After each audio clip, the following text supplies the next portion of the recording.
Olá, sou fonoaudióloga Midori Hanayama, obrigada pelo convite do pessoal da organização. Estou aqui para falar sobre a anatomia e fonação, pensando nos casos de malformação crânio-facial, especificamente a fissura lábio-palatina. Como que é produzida a fala? Esse é o questionamento que eu gostaria de levar a todos. Pensamos em termos de um trato vocal que é constituído por válvulas, um sistema de válvulas. Então, temos, primeiramente, uma válvula anterior aqui, na parte que inclui os lábios, os dentes, a língua, a parte anterior do palato. E depois nós temos uma válvula velofaríngea e depois a válvula glótica, aqui embaixo na laringe. Como que a comunicação do ser humano ocorre? Ela ocorre, de um lado, com a formação da fala propriamente dita, que em fonoaudiologia nós separamos. Ela inclui a articulação dos sons, que é estudada pela fonética e pela fonologia. E, por outro lado, nós vamos ter a voz, que tem a ver com o som, a ressonância que esse som vai fazer na cavidade oral, em toda a cabeça. Então, nós pensamos em um conjunto de fala e voz que considera uma origem, ou seja, uma fonte, e também em onde essa fala e essa voz vai ressoar, que seria o filtro. Este conceito, este modelo, ele foi desenhado há muito tempo por esse cientista, Fanti, em 1970, e chama-se teoria fonte-filtro. Ouvindo isso parece um pouquinho difícil, mas não é. Trata-se de considerar a fala, por exemplo, que é composta por vogais e consoantes. Então, nós vamos ter para ambos, nós vamos ter a sua fonte e o seu filtro. Então, no caso, pregas vocais, lábio, língua, todos os elementos do trato vocal, eles vão ter também, então aqui como fonte, esses elementos. E como filtro, esses elementos. O que vai acontecer no caso das vogais? No caso das vogais, qual é a fonte? A fonte são as pregas vocais, que com o ar vindo dos pulmões, elas devem vibrar e produzir essa origem da voz. Então, olhando num exame de estroboscopia, nós conseguimos visualizar essas pregas vocais pela parte, uma visão superior. Então, para as vogais, então as pregas vocais são a fonte. Vejam aqui um modelo muito interessante que foi construído por um tubo flexível e com motor aqui que solta o ar. Vejam aqui o microfone que está capturando o ar. Porém, além desse tubo, nós estamos vendo um modelo aqui simulando a cavidade nasal. E aí, o que vai acontecer se este tubo que simula a parte oral do nosso trato vocal, se nós modificamos o formato desse trato vocal, que seria modificado pela posição da língua, principalmente, o que nós vamos ter?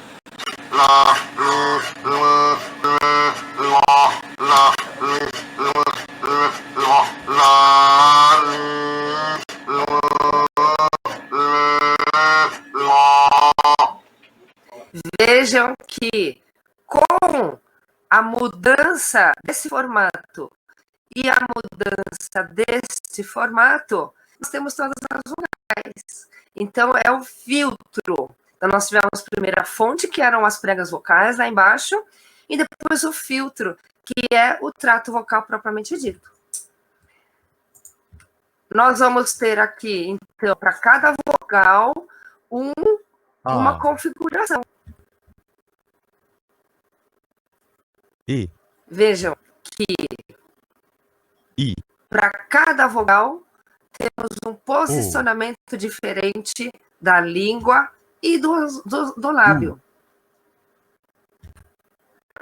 E para as consoantes também nós vamos ter a fonte, que são todos esses elementos do trato vocal, e também o filtro, porque todos esses elementos vão se modificar dentro do trato vocal para criar, então, uma consoante. Por exemplo, lábio. O que ele pode produzir?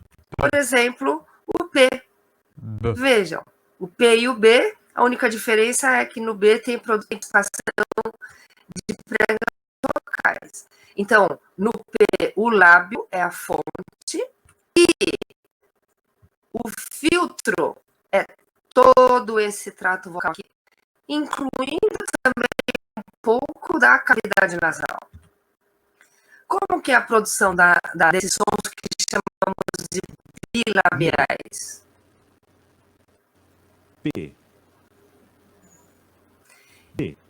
Esse aqui é uma imagem, um vídeo produzido pela USP dentro do projeto Homem Virtual, do Departamento de Telemedicina da USP.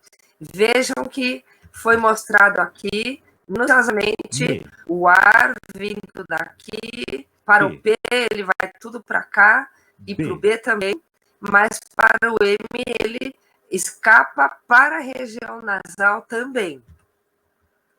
Então, em resumo, na fala nós vamos ter a produção de vogais, como fonte temos esse lado aqui, e também as consoantes, ambas tendo participação tanto da fonte quanto do filtro.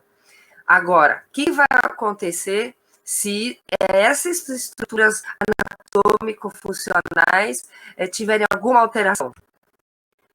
Então, no caso de ocorrer alteração nessas fontes, nós vamos ter alterações na articulação, ou seja, na dicção dos nossos sons. No caso de alteração no trato vocal, nós vamos ter problemas ressonantais, ou seja, problema da voz. Então, aqui então nós temos, por exemplo, participação anormal de laringe e nariz, né, tanto na fonte quanto no filtro, e isto pode dar, então, ser causado pelas malformações craniofaciais. No caso da voz, então nós vamos ter alterações tanto causadas pelas pregas vocais, como também no trato vocal, que podem eventualmente, então, ser causadas por essas malformações. Então, em conclusão, para avaliar, nós costumamos dividir de um lado a fala e de outro lado a voz. Como que é a dinâmica desse trato vocal? Aqui nós vamos ver uma imagem de uma ressonância magnética dinâmica, lá do Japão. Nós temos aqui lábio, participando dessa fala especificamente, e também o lábio participando, e, muito importante, a velofaringe aqui, se ativando e desativando de acordo com o segmento da fala. Temos aqui o que a gente chama de função velofaríngea. Então, durante os sons que chamamos orais, por exemplo, como nesse desenho, o som do tá, que é um som totalmente oral, a velofaringe deve se ocluir completamente para que o ar não escape para o nariz e vá somente para a cavidade oral. Ao passo que para o som na, a posição é exatamente análoga, porém a velofaringe se mantém parcialmente aberta, de maneira que o som vai ser direcionado tanto para a cavidade oral quanto para a cavidade nasal. Vamos então agora para uma produção do som P, um exemplo de um som oral. Nós vamos ter a formação do que chamamos de pressão intraoral. Onde é que ela se forma? Temos, então, primeiramente, a oclusão bilabial, o fechamento velofaríngeo, e graças a isso, então, o ar que vem pelos pulmões, ele vai se acumular nessa região do trato vocal, e graças a isso, teremos uma pressão aumentada em relação à parte externa do trato vocal. Graças a isso, é possível se produzir uma plosão, que é o som do P. Então, essa plosão ocorre graças a essa pressão que é formada, que é possível em função desse fechamento velofaríngeo. Pressão intraoral. Quais tipos de sons nas línguas modernas necessitam de pressão intraoral? Não são todos. São os sons que chamamos de plosivos, e os que são estes sons aqui, e os sons fricativos, que são estes. Então, aqui são plosões. E aqui são as fricções. Então, todos estes sons requerem pressão intraoral, ou seja, requerem função velofaríngea normal. Então, aqui é uma explosão e aqui uma fricção. Quando a função velofaríngea não está ocorrendo, ou seja, ocorre uma disfunção, usamos normalmente essa sigla DVF, ele causa o que chamamos de gap velofaríngeo, ou seja, uma falha no fechamento dessa estrutura, dessa válvula, que deveria se ocluir completamente nos sons orais. O que vai ocorrer? O som que veio pelos pulmões, ele vai se dividir entre a cavidade oral e a cavidade nasal. Em consequência disso, esse som vai se tornar mais fraco. Então, vai ocorrer um enfraquecimento. Então, em vez de pá, vai sair fraco. Ou pode sair nasal, ma, em vez de pá. Ou também, alguns pacientes vão simplesmente omitir. Em vez de pipa, vai sair ia. Essas alterações que chamamos de passivas, porque o trato vocal ficou parado, quando o paciente é operado para correção daquele fechamento, a fala geralmente já vai ser corrigida.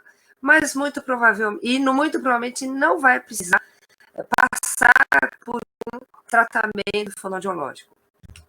Agora, nós temos uma lista de compensação que chamamos de ativas.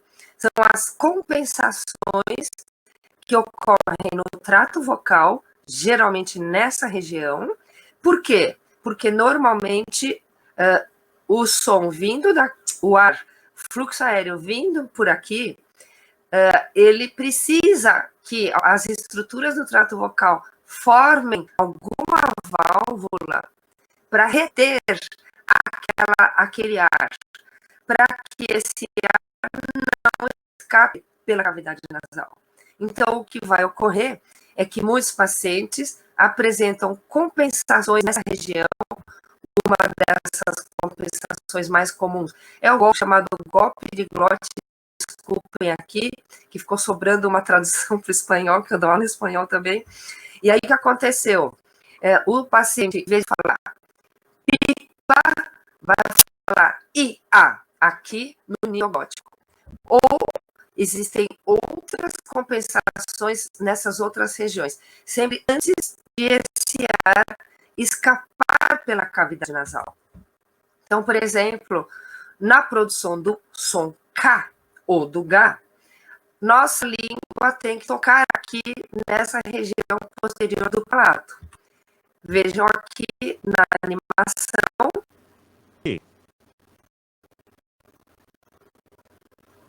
Onde vocês podem observar o ar escapando somente pela cavidade oral e não escapando pela cavidade nasal.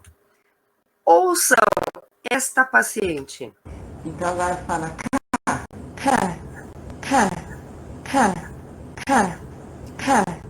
Numa análise somente do nosso ouvido, nós ouvimos o som do K. Porém, eu digo a vocês que essa paciente não está fazendo o K normal como deveria fazer. Essa paciente está produzindo essa oclusão na faringe em vez de no palato. Ela está produzindo nesse nível aqui, mais abaixo do que o normal. Para quê? Para que ela consiga obter uma pressão nessa região antes do ar escapar para a cavidade nasal. E isso vai fazer com que esse paciente soe estranho, apesar de ser um som muito similar, é um som que vai para o nariz, ou então o resultado final da fala não é ruim, não é aceitável. Ela precisa de uma correção fonoaudiológica e também muitas configurações da fala, quando esse K está num contexto de uma frase difícil, esse K essa compensação pode não ocorrer e ela pode acabar produzindo lá na glote, que também é um som que está incorreto. Vejam aqui um exemplo dessa produção faríngea numa videofotoscopia.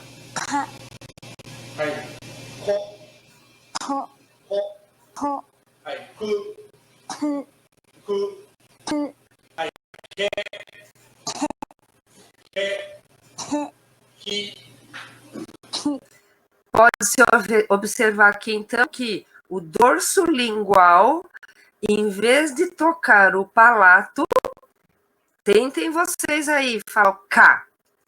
Vocês fazendo um K, vão observar que essa língua toca onde? No palato. Mas essa paciente tocou essa língua na faringe. Então, isto é um exemplo de uma alteração que chamamos de ativa, porque o trato vocal tratou de produzir uma compensação, ou seja, um quebra-galho, para que conseguisse produzir um som bem similar. Porém, como eu já falei, esse som similar ele não é muito eficiente e perceptivamente ele não é aceitável. Por isso, ele requer uma correção.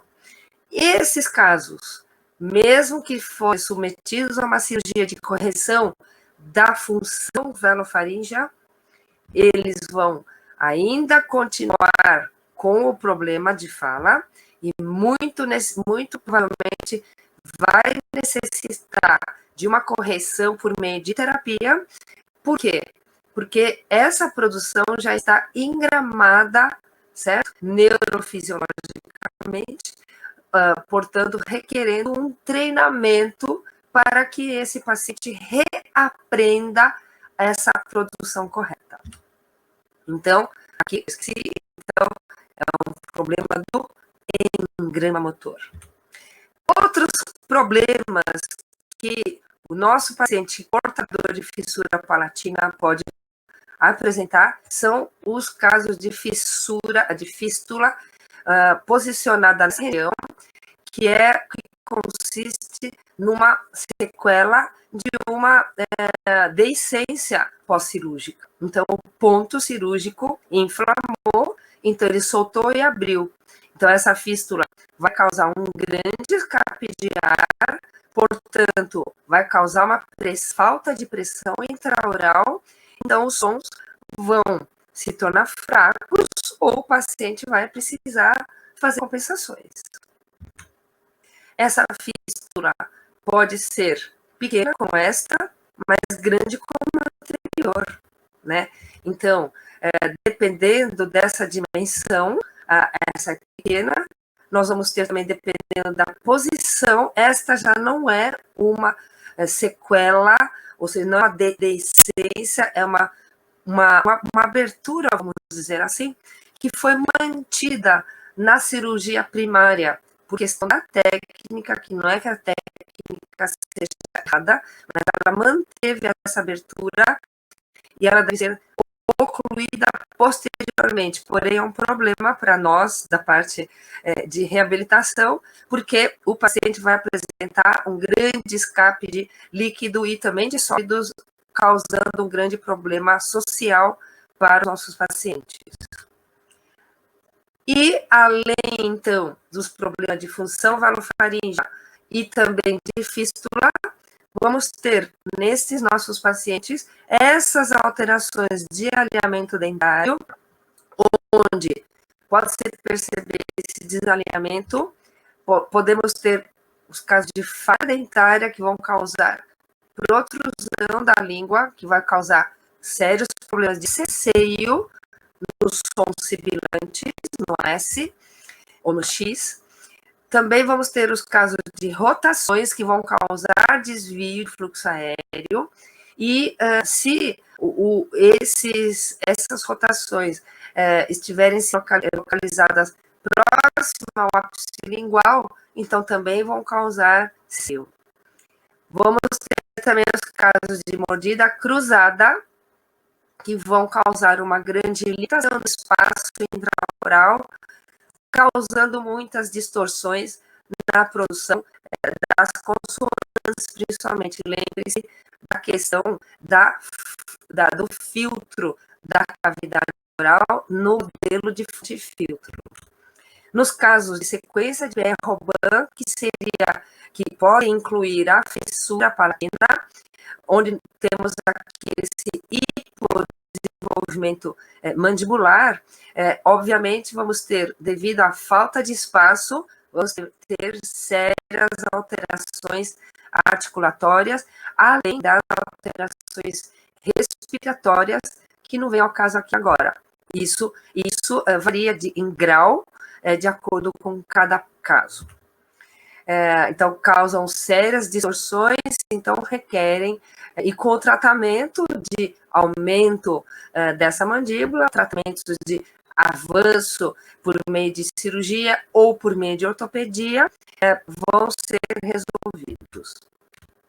Enfim, na nossa análise perceptiva, ou seja, ouvindo o nosso paciente, dividindo sempre fala de um lado e voz do outro, nós vamos ter alterações várias, nós vamos ter alterações aqui de voz, e o que vai acontecer com cada um desses tipos de alterações? Por exemplo, essas alterações que eu coloquei anteriormente, passivas, mais a voz hipernasal, eu não cheguei a detalhar agora, então a voz hipernasal que é a voz nasal desse jeito. Então, a voz hipernasal e esses fenômenos de incremento e tudo mais, que classificamos como sons, alterações passivas, requerem cirurgia de correção da função valofaríngea ou da fístula. Já esses casos de compensações requerem terapia fonoaudiológica. Esses casos de deformidades que causam palatalizações, distorções, vão requerer o trabalho dos nossos colegas da odontologia e, então, isso significa que a avaliação fonoaudiológica que fazemos, ela permite e deve conseguir especificar cada um dos tipos de problemas possíveis. Por isso, na verdade, que acaba se tornando importante que o fonoaudiólogo, para tratar pacientes dessa área, tenha o mínimo de experiência para conseguir fornecer para uma equipe multidisciplinar essa diferenciação, esse diagnóstico diferencial. Aqui, no caso, se for alteração de função velofaríngea, conforme já comentei antes, requer cirurgia. Se for desalinhamento, requer a odontologia. Existem outros problemas estruturais possíveis, inclusive de laringe, que seriam, então, de fonte, que aí iriam para os nossos colegas otorrinos, e se for problema de desenvolvimento do paciente, eles necessitam também de fonoaudiólogo, ou também pode também necessitar de psicólogo, terapeuta ocupacional e psicomotricidade e outras áreas.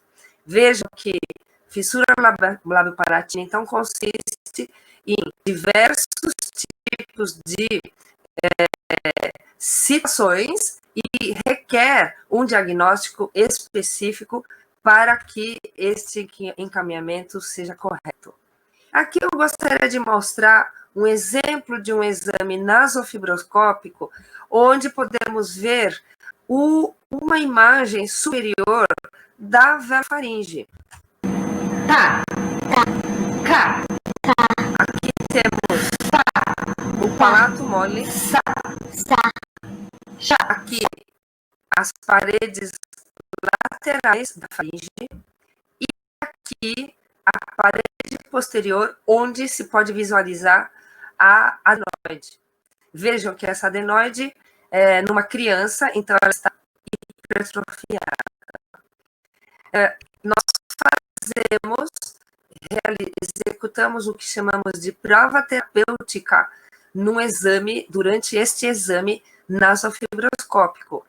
Por quê? Para pesquisarmos qual é o comportamento dessa velofaringe, de acordo com cada som e de acordo com se realizamos uma correção da articulação de sons, se ocorre alguma melhora. Então, aqui tínhamos um caso onde ele não mostrava um fechamento completo, isso aqui deveria estar um fechamento completo, e nessa prova terapêutica, vejam que ocorre.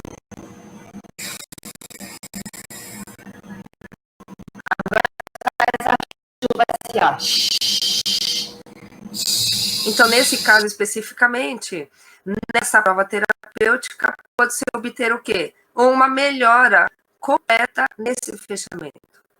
O que mostra isso? Isso mostra que, vendo uma melhora, ela mostra o nível de plasticidade do sistema desse trato vocal, todo essa composição neurofuncional, e mostra, então, um prognóstico para cada caso.